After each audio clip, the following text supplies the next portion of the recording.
Airsoft et aujourd'hui je vais vous faire la présentation du Sterog A1 de chez ASG. Donc on va commencer par la boîte, donc la voici. Donc une boîte à peu près noire avec un titan rouge, la Sterog devant, avec quelques petites informations là. Semi full auto, batterie, un zoom 1.5 pour la lunette et une full metal version. Ça par contre je suis pas d'accord, c'est pas full metal sinon. Alors, donc justement la partie métal et tout, je vous montre après. On va regarder l'intérieur. Alors là, nous avons le manuel. Très bien expliqué, je trouve. Alors ensuite, la petite batterie, 8 volts 4. Type large. Et le chargeur de batterie. Qui est celui-ci. Je pense pas qu'on... Ah ouais. Voilà. Donc chargeur de batterie qui fait 250 mAh. Donc voilà. Là, de polystyrène. Avec en dessous l'endroit pour placer la réplique. Donc voilà où se place la réplique. Donc elle se pose en longueur comme ça. Donc voilà, je pense que c'est à peu près tout pour la boîte. Non, elle n'a rien. Donc voilà, plutôt une boîte bien faite. Donc je l'ai commandé sur Airsoft Horizon à 220 avec la housse. Donc on va passer à la réplique dans un instant.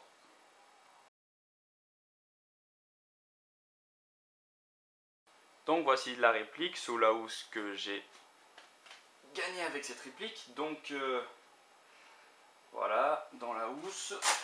Alors, on va voir un peu ce que ça donne déjà. Alors, voilà, le petit machin rouge, ne vous inquiétez pas, on peut l'enlever. Donc voilà à peu près ce que ça donne avec charge. Oust, dégage. Voilà, donc c'est à peu près cette gueule. 80 cm de long. Elle fait un poids de 3,4 kg. Le canon interne il fait 55 cm il me semble. Et la puissance est de 1 joule. Alors 1 joule, oui, mais... Enfin, 1 joule sur le modèle du Sterog, oui, mais pas sur ce modèle-là. Pourquoi? Tout simplement parce que il y en a beaucoup qui disent que le Sterog c'est de la merde. ASG ou Jingjong, les gens disent que c'est pareil. Donc pourquoi il dit ça? Parce que les pièces internes elles sont en plastique, c'est pourri, ça tient pas, ça pète. Et moi tout simplement j'en ai eu marre, donc j'ai fait changer toutes les pièces internes de la gearbox. Donc maintenant c'est que des pièces métal et un ressort de 2 joules. Donc voilà, ça change beaucoup la donne. Et la batterie que vous avez vue là, c'est une batterie 8 volts 4 de type large, donc elle a un peu du mal à armer le ressort de 2 joules, donc ça rame un peu, mais je vais prendre une lipo pour arroser le tout. Donc maintenant c'est une vraie bête. Donc on va passer aux parties de la réplique. Donc déjà, oui, j'avais dit sur la boîte full metal et j'étais pas d'accord. Pourquoi je suis pas d'accord? Parce que tout simplement, je dirais que c'est que la moitié de la réplique qui est en full metal. C'est-à-dire les parties noires en métal. Partie noire, ce qui veut dire, si vous n'êtes pas bigleux, la lunette, cette partie-là, et le canon. Ce qui veut dire que la poignée, la crosse, gâchette, chargeur aussi, tout est en plastique, ce petit machin aussi. Heureusement le système en dessous est en métal. Mais bon, c'est quand même une réplique, enfin, cet objet-là, à l'intérieur, ça continue, c'est en métal aussi. Donc il y a quand même beaucoup de pièces en métal, c'est vrai. mais elle n'est pas entièrement full métal. Donc la partie verte, ce n'est pas du plastique, c'est du polymère. Donc elle a quand même une... Enfin, la matière extérieure est quand même très bien faite. Donc la lunette, ouais. La lunette, je vais vous montrer ça tout de suite. Si j'y arrive.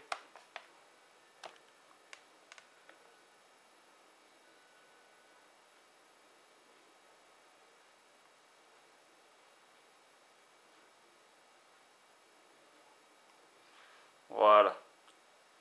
Donc un zoom de 1,5 et bien sûr cette réplique est ma réplique personnelle, donc je peux vous dire que la lunette c'est une tuerie et avec une petite mire de pistolet au-dessus, pratique quand on tombe sur un mec de près.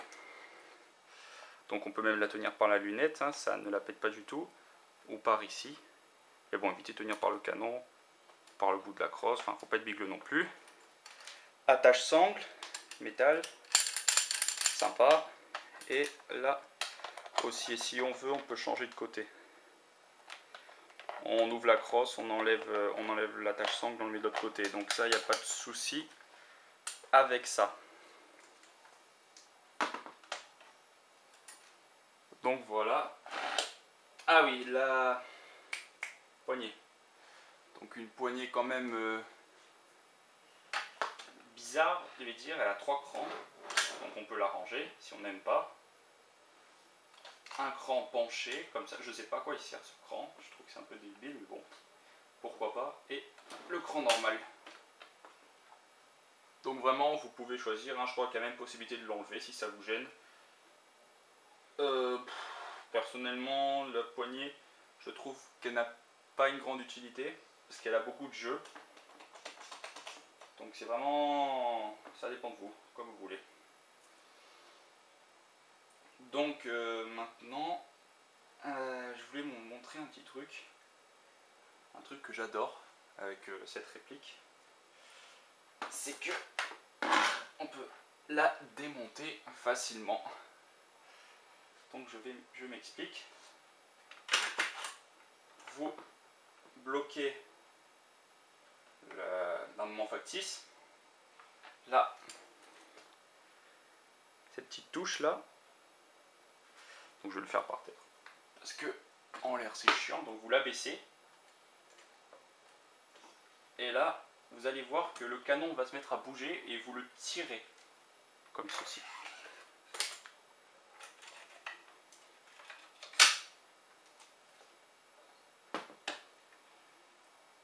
Ceci est le canon interne.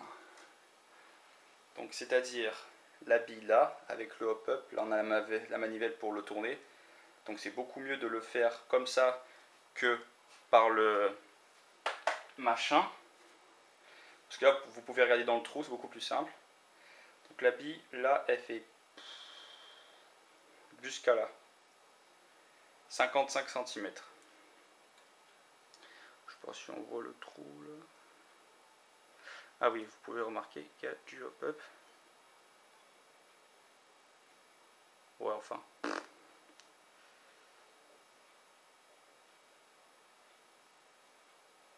Ouais, non, c'est un peu la merde. Ouais, voilà. Donc voilà, un canon interne très long. Donc c'est un anti-snipe. La portée est pas mal, hein, avec le 2 joules là, ouais, j'ai une 60aine de mètres de portée. Donc je tire à la 0,28, mais bon, si vous avez le Sterog en version 1 joule, faut tirer à la 0,20, pas plus haut, hein, sinon vous faites même pas 20 mètres de portée.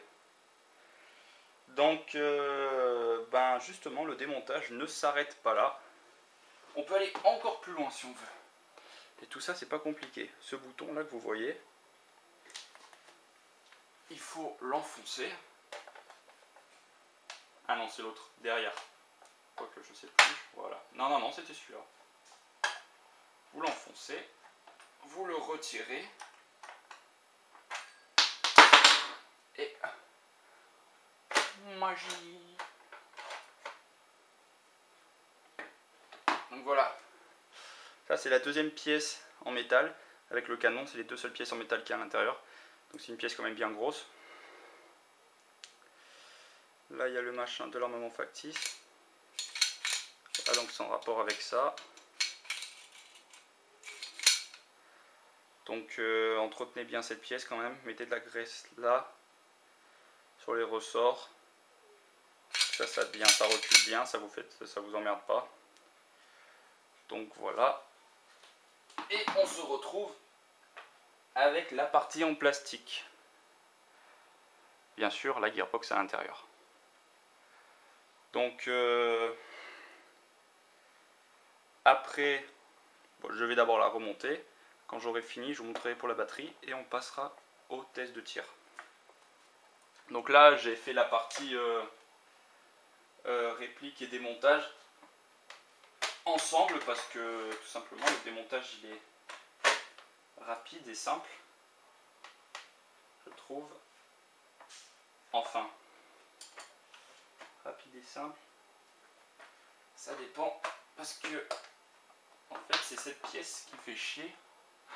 Elle est un peu compliquée, donc si je vais mettre du temps, je m'excuse d'avance. C'est juste que c'est pas évident.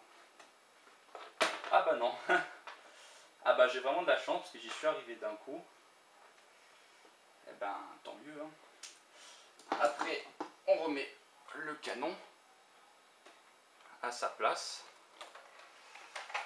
Donc là normalement il va bloquer à un moment. Voilà, là il bloque vers la fin. Vous avez juste à appuyer sur le petit bouton là, l'enfoncer à fond. Et normalement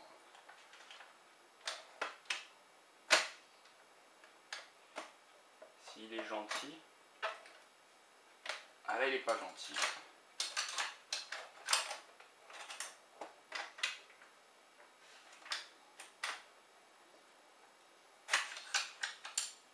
Ouh là là, il commence à me casser les couilles.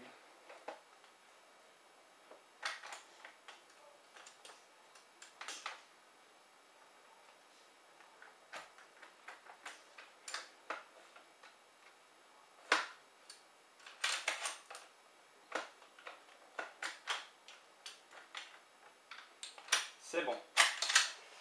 Et voilà. Donc, ah oui, j'ai oublié un petit truc. Bon, alors, le chargeur qui est vendu avec, je l'ai gardé. Donc c'est un de ces deux, sauf que j'ai changé le corps parce que je voulais garder des chargeurs noirs. Donc le chargeur iCap à 330, donc ben moi il m'a beaucoup bugué et franchement c'est un peu de la merde, mais tant pis, j'ai fait avec, ça m'a pas trop handicapé quoi. Essayez, si jamais ça bug, démontez-le, essayez de voir ce qui bug. Mais faites attention. Donc 330, je pense que ça s'arrête tous les 15 billes, donc toutes les 15 billes, il faut tirer la manivelle. Mais ça, je l'utilise que quand j'ai plus de billes. D'abord, j'ai ça. Un chargeur à ressort à 80 billes. Et j'en ai un autre en plus. D'abord, j'utilise les... Enfin, non, l'autre encore, je m'en sers un peu jamais parce qu'il bug aussi. J'ai pas eu de bol. Donc je me sers d'abord de celui-là 80 billes. Et après, quand j'en ai plus, j'utilise celui-là.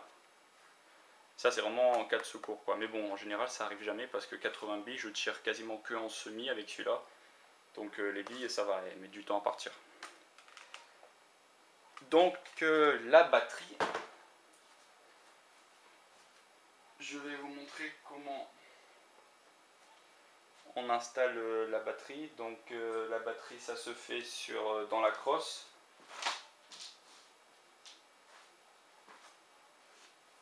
Là, c'est une partie en caoutchouc.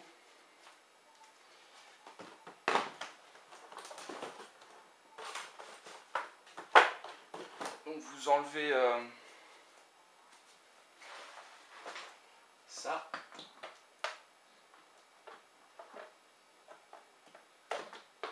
Voilà. Puis une fois que vous êtes là, vous prenez la batterie. Si je la retrouve, je sais pas où je l'ai foutue.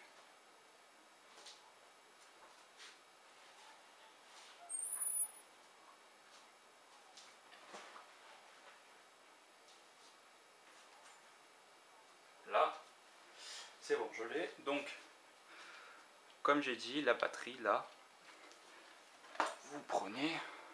Ah putain, par contre ça va être casse-couille de vous montrer comme ça. Tiens, viens là toi, tu vas m'aider. Tu me l'amortis le canon, c'est bien gentil. Donc le côté avec le câble toujours vers le bas. Ah non merde, attends. C'est pas l'inverse. Ouais, c'est l'inverse. Non, donc je veux dire la partie avec le câble vers le haut. Comme ceci, vous mettez, hop, là vous les entassez. Et après, une fois que c'est fait, vous prenez la partie en caoutchouc. Donc en fait, ce qui est chiant, c'est que c'est chiant à mettre. Donc d'abord vous clipsez le haut, comme ceci. Puis après le bas, là vous voyez, vous avez juste à plier. Vous rentrez au milieu, hop, c'est bon. Donc attention, je vous ai dit que ça va beaucoup ramer quand je tire. Et je pèse mes mots, regardez.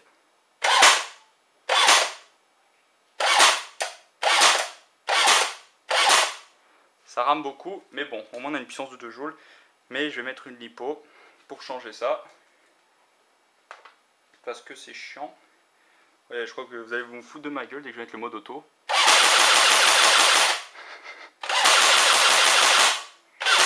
Ne rigolez pas s'il vous plaît. Mais bon, après quand je mettrai la lipo, ça va 2 fois plus vite, donc aucun problème. Donc maintenant on va passer à la séance de tir. À toutes.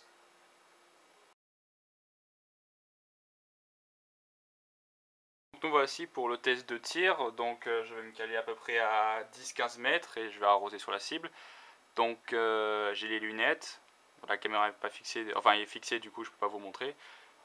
Mais je voulais vous dire aussi, si je ne tire pas au milieu, voire pas dans la cible, c'est pas parce que je suis bigleuse, c'est juste parce que la lunette elle est quand même haute comparée au canon, donc il y aura un gros décalage. Donc de près c'est flagrant, mais de loin ça se voit pas parce que ça sera lié et tout, donc vous inquiétez pas. Donc je vais me caler et je vais commencer à arroser. À toutes.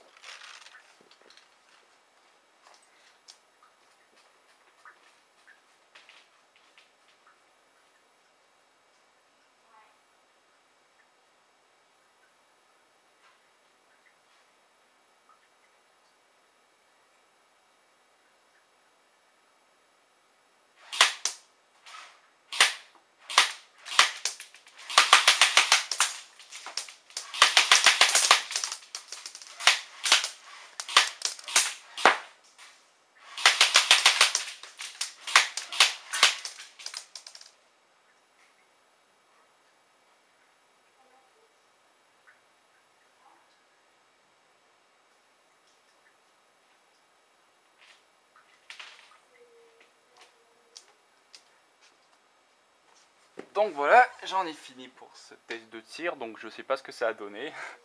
J'avoue que là j'ai un peu le suspense, donc on se retrouve pour la dernière partie. Ciao.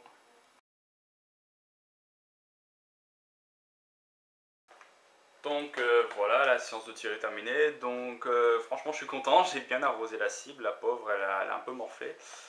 J'ai même fissuré, bon après c'est du 2 joules hein, donc on peut comprendre. Donc c'est un monstre, cette bête, Steroga 1.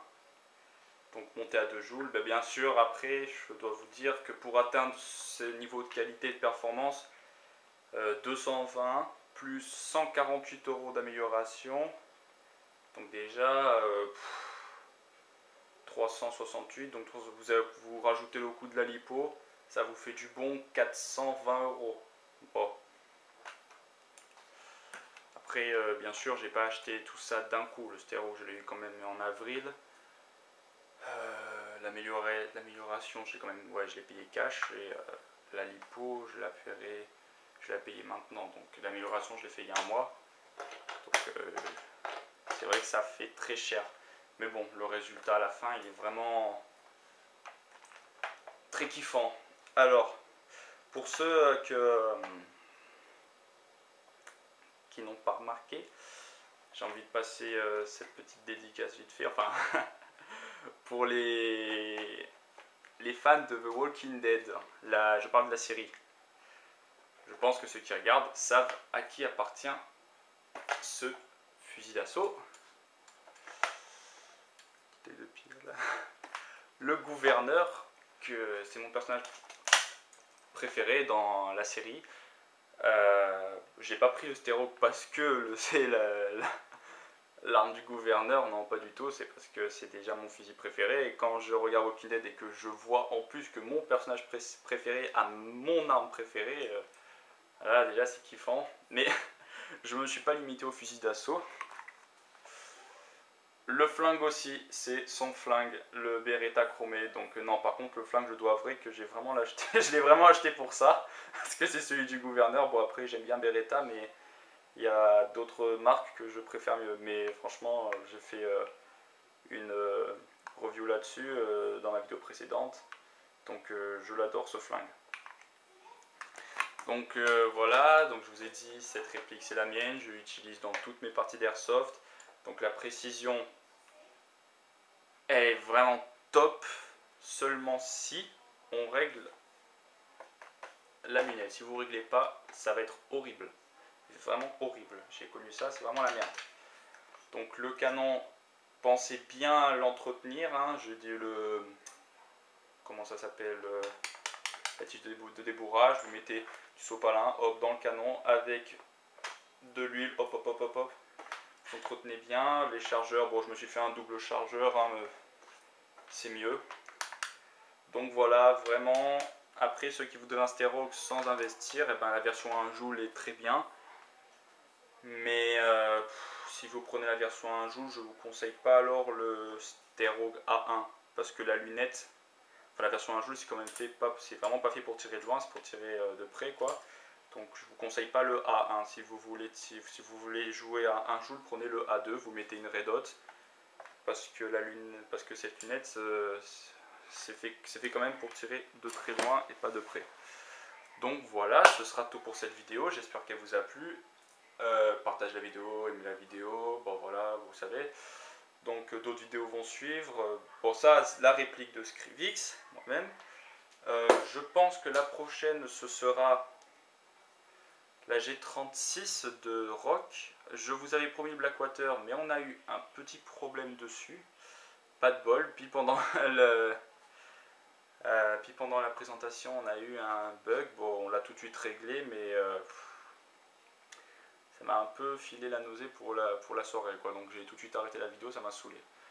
Donc le Blackwater je crois que je le ferai même à la fin, bon, non pas à la fin mais je pense après la G36. Donc voilà, on se retrouve bientôt pour une nouvelle vidéo avec Scrivix Airsoft du Team Revax. Ciao les gens.